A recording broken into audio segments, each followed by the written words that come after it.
మహోన్నతుడైన దేవునితో మాట్లాడుటయే ప్రార్థన అని నేర్చుకున్నాము కదా. మరి ఆ ప్రార్థన ఎలా చేయాలి? ప్రార్థించడానికి ఒక ఖచ్చితమైన సిద్ధపాటును మనం కలిగి ఉండాలి. అప్పటికప్పుడు ఏదో తోచిన దానిని హడావిడిగా చేసేసి ఆమేన్ అంటే అది ప్రార్థన అవ్వదు. నీవేమి ప్రార్థించాలో, ఏ విషయంలో దేవుని యొక్క సహాయమును అడగాలి అనుకుంటున్నావో అవన్నీ నీకు తెలిసి ఉండాలి. మరియు అదంతా నీవు సిద్ధపడి ఉండాలి. ప్రతి విషయమును గూర్చి శ్రద్ధ కలిగి ప్రార్థించాలి. అంతేకాదు, ప్రార్థన కొరకై ప్రతిరోజు ఒక ఖచ్చితమైన సమయాన్ని మనం కలిగి ఉండాలి. వినడానికి, పని చేసుకోవడానికి మరియు నిద్రపోవడానికి ఏ విధంగా అయితే మనం సమయాన్ని కలిగి ఉంటున్నామో అదే విధంగా ప్రార్థించడానికి కూడా సమయాన్ని కలిగి ఉండాలి. రోజంతా నీవు ఎంత కష్టపడి అలసిపోయినా సరే, ఒకవేళ రోజంతా ఎంత బిజీగా గడిపినా సరే, దేవునితో గడపడానికి, ఆయనతో సహవాసం కలిగి ఉండడానికి మరియు ఆయనకు ప్రార్థించడానికి ఒక ఖచ్చితమైన సమయాన్ని మనం కలిగి ఉండాలి. నేను మాట్లాడబోయేది దేవాది దేవునితో గనుక ఆయన ఎదుట ఉన్నాను అనేటువంటి భయము కలిగి,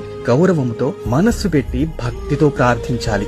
ఈ రోజు నుండి ఖచ్చితమైన సిద్ధపాటుతో, ఖచ్చితమైన సమయానికి ఖచ్చితముగా ప్రార్థించే వారిగా ఉండుటకు ప్రయాసపడుదాం. మన ప్రభువైన క్రీస్తు కృప మీకు తోడై ఉండునుగాక.